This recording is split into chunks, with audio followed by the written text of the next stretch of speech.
예수께서 빌립보 가이사랴 지방에 이르러 제자들에게 물어 이르시되 사람들이 인자를 누구라 하느냐?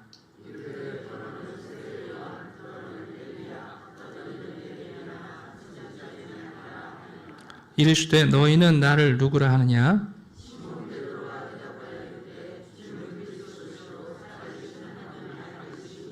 예수께서 대답하여 이르시되 바요나 시몬아 내가 복이 있도다. 이를 내게 알게 한 이는 혈육이 아니요 하늘에 계신 내 아버지시니라.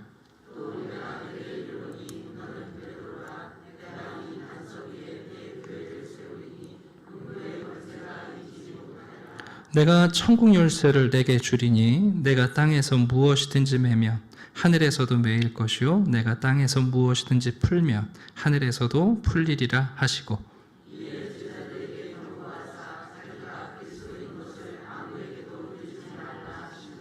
이때로부터 예수 그리스도께서 자기가 예루살렘에 올라가 장로들과 대제사장들과 서기관들에게 많은 고난을 받고 죽임을 당하고 제3일에 살아나야 할 것을 제자들에게 비로소 나타내시니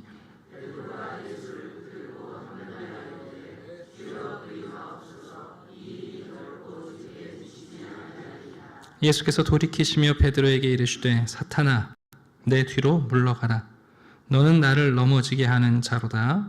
내가 하나님의 일을 생각하지 아니하고 도리어 사람의 일을 생각하는도다 하시고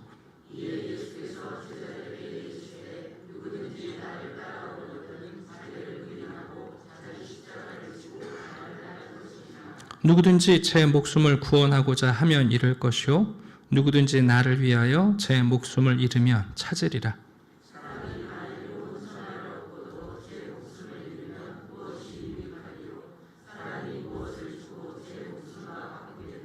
인자가 아버지의 영광으로 그 천사들과 함께 오리니 그때에 각 사람이 행한 대로 갚으리라.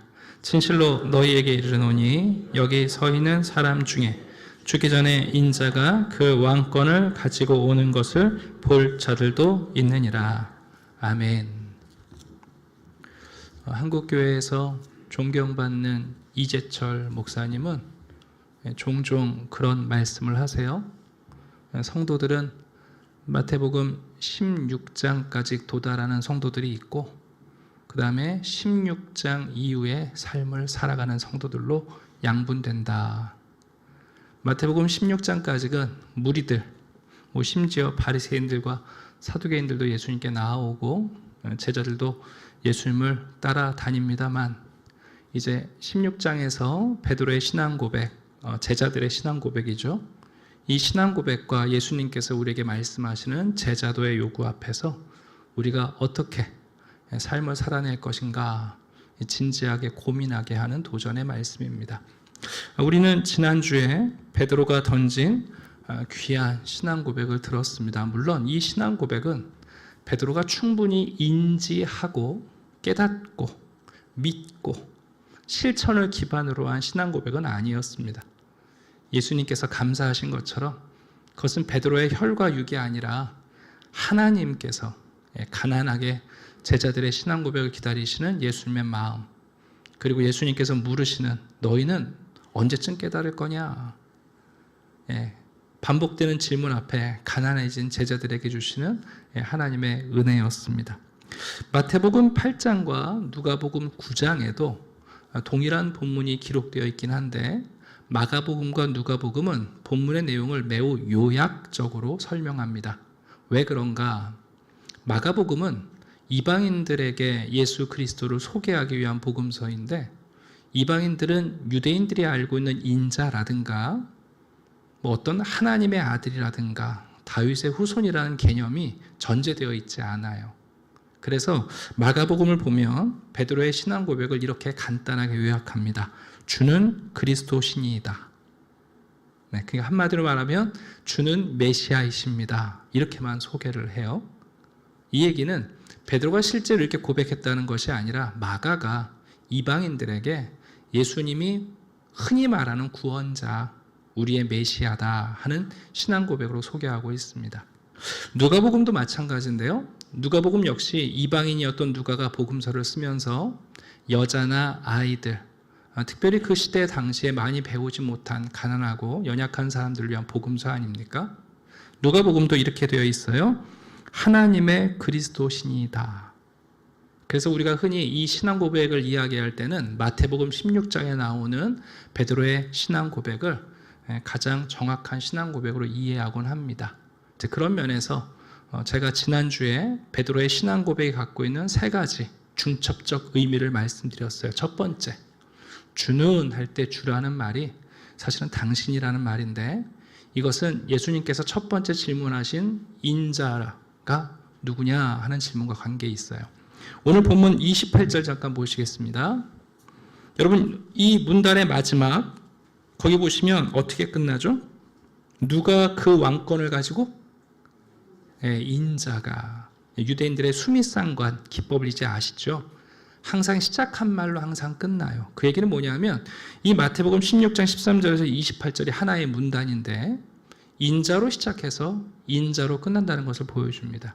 인자는 다니엘서에 나오는 종말의 왕의 모습이거든요. 종말의 왕. 지구 이 세상 마지막에 오실 하나님이 보내시는 유일한 통치자는 어떤 분이신가? 거기에 지금 답변이 이 본문에 담겨 있습니다. 베드로가 첫 번째 신앙 고백한 내용에는 바로 예수님, 당신이 종말의 왕이십니다 하는 거죠.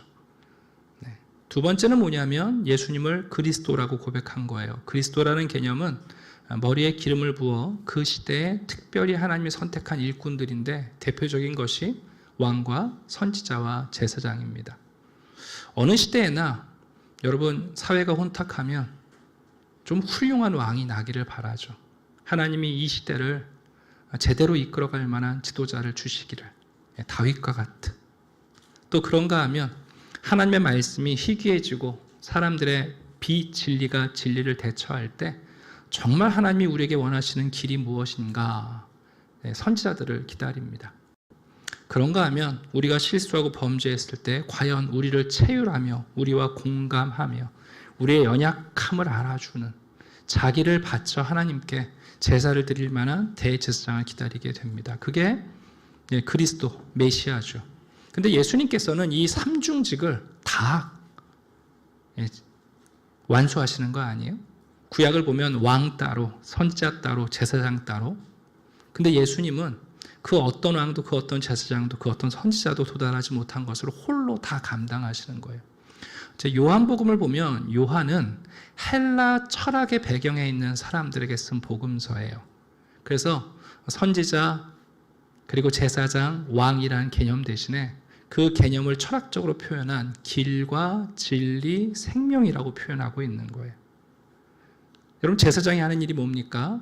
피를 흘려서 생명을 살리는 일을 하는 거죠. 그래서 생명이라는 표현을 쓰는 거고, 선지자가 하는 일이 뭡니까?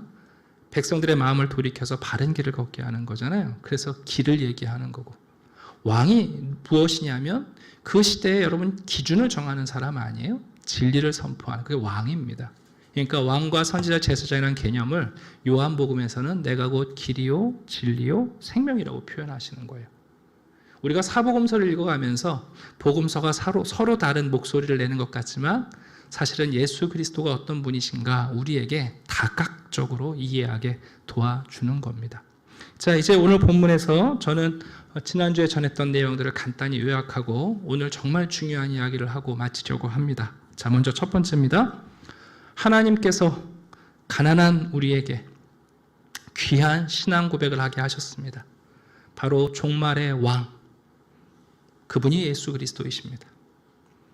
이제는 다윗보다 훌륭한, 솔로몬보다 지혜로운 왕, 그리고 아론과 여러분 엘리가 실패했던 멜기스덱의 반차를 따른 대제사장이 바로 예수 그리스도시고, 그 무엇보다 여러분 여자가 낳은 자 중에 세례 요한보다 큰 자가 없지만 세례 요한조차 이해하지 못했던 위대한 선지자가 바로 예수 그리스도이십니다.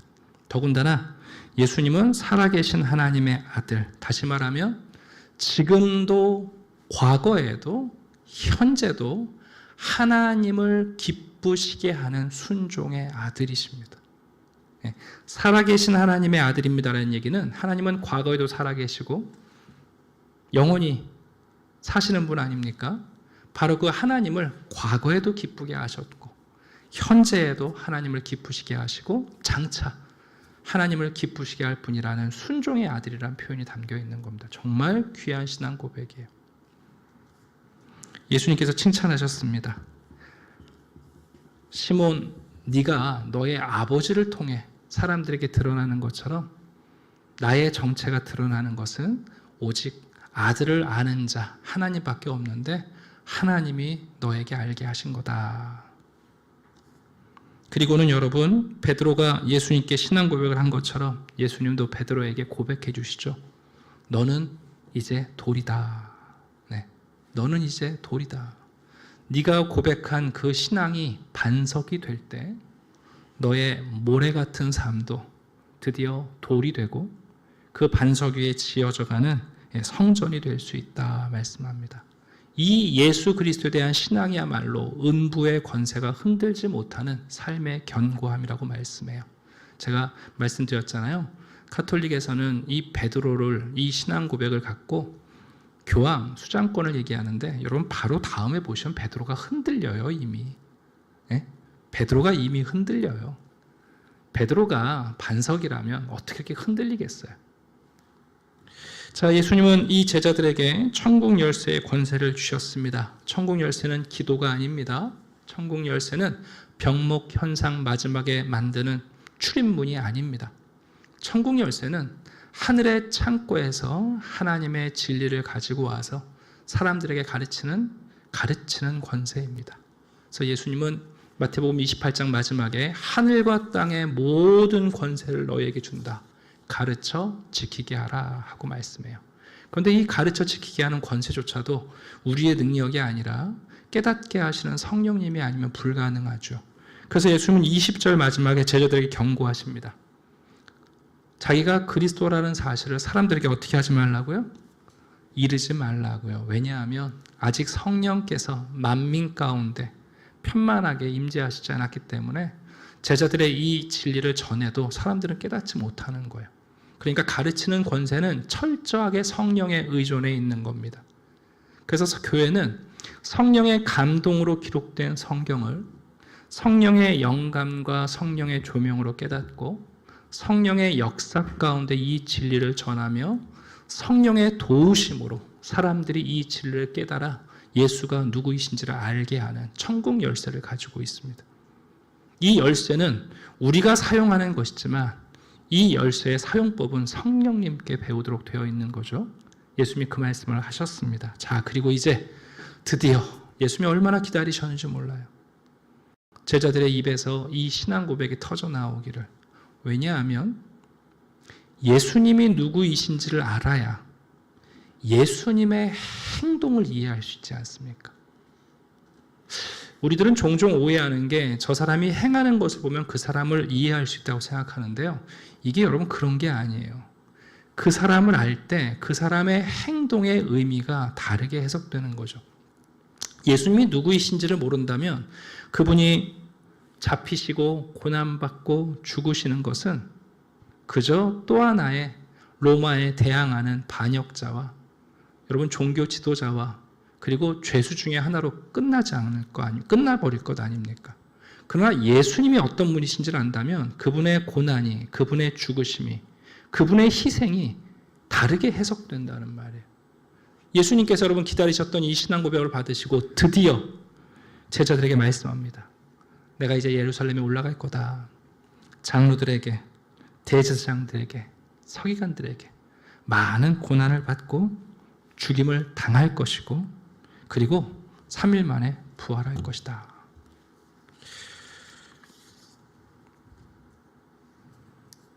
예수님은 이 고백을 통해서 너희들이 고백한 인자는 고난을 받고 죽임을 당하는 섬기는 인자라는 사실을 가르쳐 주십니다. 예수님은 제사장이신데 짐승을 잡아 죽이는 것이 아니라 자기를 희생하는 대제사장이라는 것을 가르쳐 주십니다. 예수님이 생명이신데 그분은 진실로 죽어가는 생명을 살리는 생명이 아니라 죽은 자 가운데 살아나시는 생명이라는 사실을 말씀합니다. 예수님은 하나님을 기쁘시게 하는 아들인데 어느 것까지 가시냐 하면 이삭이 아버지가 자기를 죽일 때 순종하는 것 이상으로, 아니 죽는 자리까지 아버지에게 순종하며 하나님을 기쁘시게 하는 아들이다. 여러분, 예수님이 가리키는 게 그 내용이에요. 기독교는 바로 예수님의 이 삶 속에 진리를 갖고 있습니다. 죄송합니다. 기독교는 이론의 종교가 아닙니다. 기독교는 신비의 종교가 아닙니다. 기독교는 우리 구주 예수 그리스도께서 구체적으로 자기의 목숨을 내어주신 행함에 기초한 종교입니다. 우리의 구원은 은혜로 받지만, 그러나 기독교의 토대는 우리 구주 예수 그리스도의 이 위대한 실천에 있습니다. 기독교를 이론이나 신비로 이해하는 것은 정말 예수 그리스도를 모르는 사람들입니다. 여러분, 예수님이 이 말씀을 가리키고 계신데 그 다음에 이제 베드로가 어떻게 하나 한번 볼까요? 베드로가 예수를 붙들고 항변했다. 번역을 너무 점잖게 했어요. 책망했다는 뜻이. 여기 붙들고라는 말은 돌이켜 세웠다, 그런 뜻입니다. 예수님께서 제자들에게 이 말씀을 하시는데, 여러분, 베드로가 예수님을 돌이켜 세웠다는 거예요. 자기 쳐다보게. 그리고는 예수님을 책망했습니다. 그 다음도 너무 점잖게 번역했어요. 그리 마옵소서. 사실 이거 번역 정확하게 말하면 그건 하나님의 뜻이 아닙니다. 그 얘기. 베드로가 지금 무슨 얘기하냐면, 예수님, 그건 하나님의 뜻이 아닙니다. 왜 하나님이 뜻이 아닌 말씀을 하십니까? 그게 베드로의 첫 번째 내용이고, 두 번째는 뭐냐면 이 일이 결코 당신에게 미치지 아니할 것입니다. 이 말은 당신에게 그런 일은 절대로 일어나지 않습니다. 베드로가 한 말은 두 가지예요. 첫 번째는 자신이 하나님의 뜻을 안다고 말하는 것이고, 두 번째는 베드로 자신이 하나님이 되어버린 거예요. 이해하시죠, 여러분? 예수님께서 지금 나는 어떤 인자냐, 어떤 그리스도냐, 어디까지 하나님을 기쁘시게 하는 아들이냐 가르치시는데, 베드로는 당신이 하나님의 뜻을 모르네요. 그건 하나님의 뜻이 아닙니다. 베드로의 첫 번째 말이고, 두 번째, 당신에겐 결코 그런 일이 일어나지 않습니다. 여러분, 이건 베드로가 하나님이 됐다는 얘기인데, 이 목소리를 우리가 어디서 들었냐면 에덴 동산에서 마귀에게 들은 목소리예요. 하와에게 나타난 마귀가 첫 번째 무슨 얘기를 해요? 하나님의 뜻이 아니라는 거 아니에요. 여러분, 사단이 한 첫 번째가 뭔지 아십니까? 하와, 네가 하나님의 뜻을 오해했어, 그 얘기예요. 하나님이 동산 과실, 나무 다 먹지 말라고 하더냐? 하와 얘기하죠. 아니요, 다 먹어도 되는데 선악과만 먹지 말라고 했어요. 그때 마귀가 하는 말이 뭡니까? 네가 하나님의 뜻을 모르는구나. 너희들을 위해서 먹지 말라는 게 아니라 그거 하나님처럼 될까 봐. 하나님의 뜻을 자기가 안다는 거 아니에요. 두 번째는 뭡니까? 먹으면 죽는다고 했어요. 결코 죽지 않아. 마귀가 누구 표현하는 거예요? 자기가 하나님이라는 거죠. 여러분, 놀랍게 베드로가 마귀랑 똑같은 얘기를 하는 거예요. 이 사건은 베드로의 선악과 사건이에요. 예수님이 그래서 베드로에게 그 정체를 드러내시는 거예요. 사단아, 내 뒤로 물러가라. 네가 가고 있는 그 대사는 사단의 대사인데 왜 네 입에서 나오냐? 여러분, 사람들이 엉뚱한 설득할 때 이 두 가지 하는 거 아시죠? 첫 번째, 야, 그거 하나님의 뜻이 아니야. 네. 그게 정말 하나님의 뜻이겠니? 네. 두 번째는 뭐냐면 자기가 하나님이라는 거 아니에요? 그런 일은 결코 일어나지 않아. 예수님께서는 베드로에게 두 가지 답변하십니다. 첫 번째, 너는 나를 넘어지게 하는 자다. 여러분, 우리가 하나님의 뜻을 오해하는 순간 오해로 끝나지 않습니다. 하나님의 뜻을 오해하는 순간 우리 오해로 끝나지 않습니다. 우린 반드시 넘어집니다. 두 번째, 너는 하나님의 일을 생각하는 사람이 아니라 사람의 일을 생각한다. 여러분, 사람의 일이 뭐죠? 사람의 방식으로 일하려 한다는 거 아니에요. 여러분, 사람의 방식, 사람의 일이 뭡니까? 죽지 않고 살겠다는 거예요. 여러분, 사람의 방식은요, 죽겠다가 아니라 살겠다는 거예요. 그게 사람의 방식이에요. 이어지는 25절과 26절은 참 우리에게 많은 오해를 일으킵니다. 사람들은 26절을 참 좋아해요. 만약에 이 구절이 26절 다음에 25절이 있다면 아마 의미가 좀 달리 우리에게 다가올 겁니다. 우리 한번 그렇게 읽어볼까요? 자, 26절을 먼저 읽고 25절을 나중에 읽어봅시다. 자, 시작. 사람이 만일 온 천하를 얻고도 제 목숨을 잃으면 무엇이 유익하리요? 사람이 무엇을 주고 제 목숨과 바꾸겠느냐? 누구든지 제 목숨을 구원하고자 하면 잃을 것이요, 누구든지 나를 위하여 제 목숨을 잃으면 찾으리라. 사람들은 26절에 아멘 합니다. 그렇지, 생명이 가장 귀하지, 목숨이 가장 귀하지. 아니, 살기 위해서라면 무엇을 목숨과 맞바꿔주고 살 수 있겠느냐? 다 동의하고 아멘 합니다. 근데 예수님은 그 사람의 일이 아니라 하나님의 일을 가르치십니다. 정말 목숨을 구하고자 한다면 나를 위하여 제 목숨을 잃는 것, 그게 목숨을 얻는 거다. 여러분, 사람들은 지금도 사람들의 일, 사람들의 방식을 주장하며 그 방식을 지혜라고 말합니다. 심지어 교회 안에서도 여러분 그런 일이 있습니다. 조금 전에 너는 돌멩이다 그러셨는데 여러분, 시몬 베드로가 모래가 되어 버렸습니다. 톰 라이트 목사님이 여기서 우리에게 이런 경고를 하시네요. 이 본문은 하나님의 교회 안에서 어떠한 형식으로든 일을 하도록 부름받은 모든 사람에게 주는 중요한 경고다. 위대한 약속과 사명을 받은 베드로가 동시에 가장 엄한 꾸지람도 받았다. 우리가 성도로서 예수 그리스도를 따라가며 여러분, 세상을 치유하고 이 세상을 하나님의 나라로 회복하는 사명이 우리에게 있습니다. 여러분, 우리가 하나님께 받은 사명이 크기 때문에 여러분, 어쩌면 우리가 받는 꾸지람이 더 클 수 있습니다. 하나님의 일은 십자가를 피하는 게 아니라 십자가의 죽음 앞에 자신의 생명을 내어주는 데 있습니다. 이제 다음 주에 계속해서 말씀을 전할 테니까 오늘은 결론의 말씀을 좀 정리하려고 합니다. 여러분, 잊지 마십시오. 신앙 고백이 자연스럽게 행동을 만들어내지 않습니다. 베드로가 신앙 고백을 했다고 해서 그의 행동이 바로 그 신앙 고백에 걸맞는 삶에 도달하는 건 아닙니다.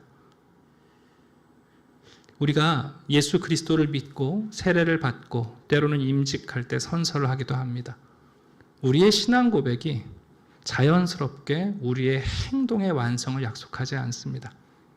우리의 신앙 고백이 십자가를 지고 가시는 예수를 바라보며 예수를 따라갈 때에 기독교는 이론과 신비가 아니라 예수의 행동의 기초에 있습니다. 여러분, 하나님은 하나님의 나라를 뒤집힌 나라로 우리에게 소개하십니다. 우리가 또 우리의 일, 우리의 방식, 그래서 우리의 것을 잃지 않으려고 하면 우리는 반드시 모든 것을 잃을 겁니다. 그러나 모든 것을 주를 위하여 일하면 모든 것을 얻을 겁니다. 여러분, 주보 잠깐 함께 보시겠어요? 제가 오늘 주보 내지에 좀 특별한 글을 실어 놓았어요. 오늘 성경 말씀과 또 우리 교회가 하고 있는 임직 투표와 관련하여 여러분들과 함께 잠시 고민해보고 우리도 바른 대답을 좀 찾아가면 좋겠다 싶어서 이 내용은 조명준이라는 저자가 쓰신 교회에게 교회 밖 성도가 저는 안녕합니다 라는 책의 일부분입니다. 제가 조금 읽어가면서 이 책의 내용을 설명하고 아마 여기 계신 여러분들 가운데도 이 책의 내용에 공감, 동의, 적극적 지지를 하시는 분들이 많은 줄 압니다. 그러나 이분이 우리에게 던지고 있는 질문과 그 질문 안에 있는 모순이 무엇인지 우리는 어떤 바른 대답을 찾아야 할지 한번 생각해 보면 좋겠습니다.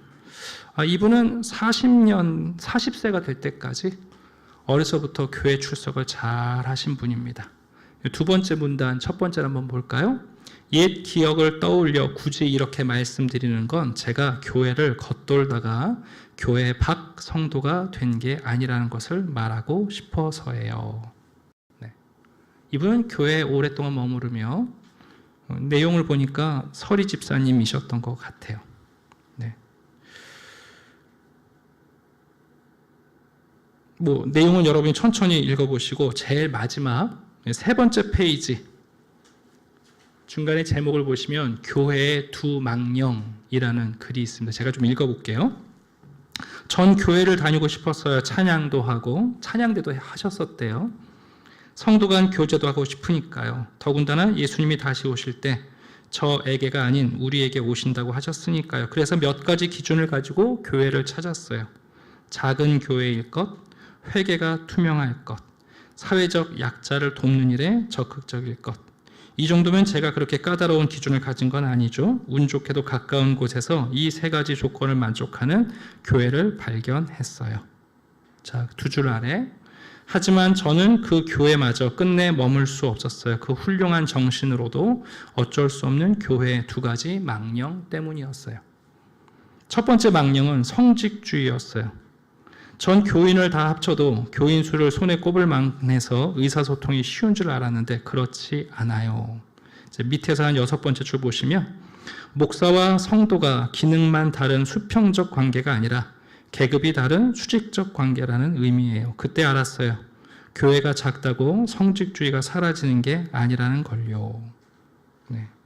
이분은 교회를 나오시면서 교회에 고칠 수 없는 뿌리 깊은 망령이 뭐냐면 성직주의라고 꼬집고 있는 거죠. 두 번째 망령은 가부장제였어요. 작은 교회라 일손은 늘 부족한데 밥을 준비하는 것은 온전히 여성도의 몫이었고요. 두 가지를 꼬집고 있습니다. 제일 마지막 문단 제가 읽겠습니다. 저는 그 교회를 끝으로 교회 밖 성도가 되었어요. 더 이상 교회를 찾지 않게 된 건 역설적으로 마지막 그 교회가 좋은 교회였기 때문이었어요. 좋은 교회도 성직주의와 가부장제를 극복할 수 없는 것을 보면서 더 이상 교회 안에는 답이 없다고 생각했어요. 그리스도교는 그것들과 양립할 수 없으니까요. 주변에 그렇지 않은 교회를 알고 계신다고요? 그럴 리 없을 거예요. 하지만 진짜로 그런 교회를 아신다면 저에게 꼭 연락 주세요. 이 글 전체를 읽어보시면 아마 여러분들도 모르게 고개를 끄덕이실지 모르겠습니다. 저는 많은 불신자들이나 교회 바깥에 있는 예수를 과거에 믿었다고 말하는 분들과 대화를 나눌 때 크게 다르지 않은 목소리를 듣습니다. 지금부터 제가 몇 가지 말씀을 드리겠습니다. 이런 분을 만나면 첫 번째는 매우 안타깝습니다. 이분들은 교회가 이상적인 집단, 이상적인 공동체, 어찌 보면 세상의 모든 조직이 갖고 있는 폐해가 없는 조직이 되기를 기대하는 것 같아요. 이분이 좋은 교회로 내세운 세 가지 기준, 작은 교회일 것, 회개가 투명할 것, 사회적 약자를 돕는 일에 적극적일 것, 꽤 괜찮은 기준인 것 같죠. 그런데 이분이 왜 이런 기준을 세웠을까요? 왜 큰 교회와 작은 교회라는 눈에 보이는 규모가 그분에게 기준이 되었을까요? 회개가 투명할 것. 왜 여러분 교회 안에는 물질 말고도 여러 가지가 있는데 왜 돈을 사랑하는 우리가 된 것처럼 물질이 교회의 기준이 되었을까요? 사회적 약자를 돕는 것. 여러분 우리 시대에 잘못된 게 뭐냐면 사회적 강자는 우리가 사랑할 이웃에서 배제됩니까? 예수님께서 우리에게 이웃을 사랑을 말씀하실 때 그 이웃은 반드시 사회적 약자만을 얘기합니까, 여러분? 아닙니다. 안타깝게도 이분은 교회가 하나님의 영적 가족이라는 사실을 알지 못하는 것이고, 교회가 되는 것은 규모에 있지 않고 돈을 어떻게 쓰느냐에 있지 않고 어떤 사람을 구제하느냐에 있지 않고, 오늘 우리가 말씀에서 읽은 것처럼 예수가 누구이신가, 예수 그리스도가 누구이신가가 교회의 정체성이라는 사실을 이분은 자신의 교회 기준 안에 넣고 있지 못합니다. 여러분, 교회가 크든 작든 재정이 불투명하고 실수가 있든 어쩌면 충분히 연약한 자들을 사랑하지 못할지라도 예수를 사랑하는 진행 중에 있는 교인들이 모여 있다면 그곳은 교회입니다. 많은 분들은 공무원들은 공무원처럼, 군인들은 군인처럼, 학생들은 학교처럼 자기가 살아온 작은 사회에 투영해서 교회 안에 그 이상이 구현되기를 원합니다. 그러나 여러분, 교회는 회사가 아닙니다. 교회는 기업이 아닙니다. 교회는 국가 공무원 시스템이 아니라 교회는 가정입니다. 놀라운 사실은 이분이 성직주의를 지적하고 있잖아요. 예, 맞아요. 잘못된 성직주의. 그러면서 이분은 어떤 이상을 얘기합니까? 수평적 관계가 수직적 관계보다 더 낫다고 이야기를 해요. 제가 한번 말씀드릴게요, 여러분. 수평적 관계라는 건 너무나 깨어지기 쉬운 긴장입니다. 여러분, 기독교는 죄송합니다만 수평적 관계가 아니라 수직적 관계입니다. 우리는 하나님이 우리의 창조주요, 구속주요, 보존자이시기 때문에 하나님과 우리의 관계는 절대 수평적일 수 없습니다. 우리는 인생에 먼저 낳은 부모가 있고 우리의 밑가지가 된 선배들이 있고 출발하는 사람들입니다. 인간의 관계가 수평적일 것을 기대하는 것은 오만한 태도입니다. 그러나 기독교는 수직적 관계이지만 그 방향이 다릅니다. 기독교는 하나님이신 그분이 그 수직적 관계에서 하향적 수직 관계를 유지하셨기 때문에 놀라운 은혜가 구현되는 겁니다. 예수님이 이 땅에 수평적 관계를 통하여 평균을 만드신 게 아니라 하나님이신 그분이 수직적 관계에서 하향하심으로 하나님의 나라를 세우시거든요. 기독교가 수직적 관계라는 걸 부끄러워할 필요가 없습니다. 우리는 오히려 그걸 주장해야 됩니다. 단지 우리는 상향의 수직이 아니라 하향의 수직을 추구하는 사람들이라는 것, 그게 핵심입니다. 목사와 장로와 권사가 그 제도가 없어져야 되는 게 아니라 목사와 장로와 권사라는 직분이 여러분 하향의 방식으로 수직 제도를 만들기 때문에 의미가 있는 겁니다. 성경에 나오는 바나바라는 별명은 두 가지로 해석이 가능합니다. 첫 번째, 권위라는 해석도 가능하고 위로라는 해석도 가능합니다. 권위주의가 되는 순간 바나바는 여러분 성직주의자의 정점에 있겠죠. 그러나 그 바나바가 자신을 낮출 때에 여러분 그 수직관계는 위로의 결과를 갖고 오지 않겠습니까? 또 한 가지, 이분은 가부장제를 지적하네요. 여러분, 교회 안에는 가모장제도 있는 거 아십니까? 근데 어린 아이에게는, 갓 태어난 아이에게는 가부장 제도와 가모장 제도가 가장 안전합니다.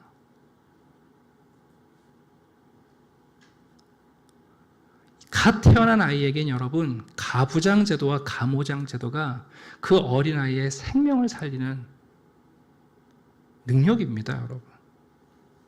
우리가 엉뚱한 가부장과 가모장 제도를 가지고 모든 것을 회파하려고 하지만 제가 이렇게 말씀드리는 것은 뭐냐 하면 교회의 기준은 예수 그리스도이십니다.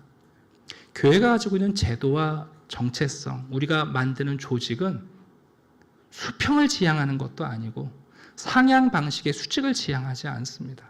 물론 압니다. 오늘날 교회들이 이 정신을 거꾸로 적용하기 때문에 오해를 받고 있는 건 맞습니다. 제가 한번 예를 들어 드릴게요. 반장 하면 어떤 느낌이 있으세요? 공부 잘하는 애, 선생님이 사랑하는 아이들, 학부모가 돈 많은가 보다. 청소반장 그러면요? 네, 교회는 세상에 반장 노릇해야 됩니다. 근데 교회는 전교 회장 되려고 반장하는 게 아니라 청소반장 하는 사람들입니다. 이런 분들의 이런 생각이 꽤 안타까워요. 이분은 자기가 꽤 논리적이고 교회를 알고 있고 어쩌면 자기의 선택이 더 옳다는 것을 우리에게 소개하고 싶어서 이런 글까지 책까지 출판하셨는지 모르겠죠. 저 읽어나가는 내내 참 이분이 40년 동안 예수를 못 만났구나. 이분은 마태복음 16장의 내용을 오해하고 있구나. 너무 안타까웠어요. 우리 한샘교회 성도들도 이제 우리가 임직 피택 투표를 하고 있습니다만 혹시 여러분들도 그렇게 이해하고 계신 건 아닌가요? 여러분도 우리 시대의 정신에 매몰되셔서 수평주의가 교회의 평등을 이루어야 된다고 생각하시나요? 여러분 그런 평등은요 한 사람만 흔들리면 깨집니다. 수평이라는 건 여러분 정말 불안한 시스템인 겁니다. 오히려 강한 자가 수직적 하향을 지향할 때, 떠받칠 때 흔들리는 곳을 여러분 견뎌내는 조직이 만들어지는 겁니다. 그게 하나님이 세상을 구원하시는 방식입니다. 가부장제도요. 맞습니다. 권위주의자가 되면 바나바가 권위가 되어버립니다. 그러나 여러분 그 가부장제도가 어린아이를 위해 자신을 내어주는 부모가 되면 그건 위로가 됩니다. 위로와 권위는 정말 한 끗 차이이긴 합니다. 그러나 우리가 권위를 주장하려고 이런 조직을 만드는 게 아니라 정말 위로하는 교회가 되도록 우리가 이 조직을 만들어 가는 겁니다. 네. 오늘 예수님께서 우리에게 말씀하십니다. 여러분 우리들도 어느 순간부터 사단의 목소리를 닮아갈 수 있어요. 그건 하나님의 뜻이 아니다. 이게 하나님의 뜻이다. 정말 맞습니까? 네. 결단코 그런 일은 있어서는 안 된다. 저는 굉장히 놀라운 상상력을 가지고 목회를 합니다. 가끔 성도들 만나면 믿음 안에서 절대 안 된대요. 그런 게 어디 있습니까? 그러니까 우리가 하나님의 뜻을 오해하고 걸려 넘어지죠. 여러분 하나님의 뜻 가운데 절대 안 되는 게 어디 있습니까? 왜 그게 안 됩니까, 여러분? 왜 그걸 못 합니까? 그러니까 우리가 걸려 넘어지는 겁니다. 그리고 우리가 하나님이 되어버립니다. 그 일이 있어서는 안 되니까. 다음 주에도 후반부의 말씀을 계속 이어서 전하도록 하겠습니다. 기도드리겠습니다. 하나님 감사합니다. 하나님께서 우리를 불쌍히 여기셔서 예수 그리스도를 알게 하시고 예수 그리스도를 나의 구주 그리스도로 고백하게 하시니 감사합니다. 그러나 그 신앙의 고백이 곧 우리의 행동이 되지 않는 것을 압니다. 예수의 십자가를 바라보면서 우리는 우리의 뜻과 사람의 방식을 주장합니다. 그러나 주님, 우리를 불쌍히 여기시고 주님의 그 십자가 앞에 무릎을 꿇고 우리도 목숨이 중요한 것만큼이나 그 목숨을 위하여 기꺼이 주님께 생명을 내어드리는 역사가 있게 해주시옵소서. 교회 안에서 교회를 오해합니다. 교회 바깥에서 교회를 오해합니다. 그러나 예수 그리스도를 아는 순간 교회는 오해받지 않으며 교회가 가야 할 길에 서 있을 줄 믿습니다. 우리 사랑하는 성도들이 자기의 뜻과 자기의 방식이 곧 사단의 방식임을 깨닫게 하시고 예수의 뜻과 예수의 방식이 하나님의 뜻과 하나님의 권능임을 깨달아 주를 따르게 해 주시옵소서. 감사드리며 예수 그리스도의 이름으로 기도드립니다. 아멘.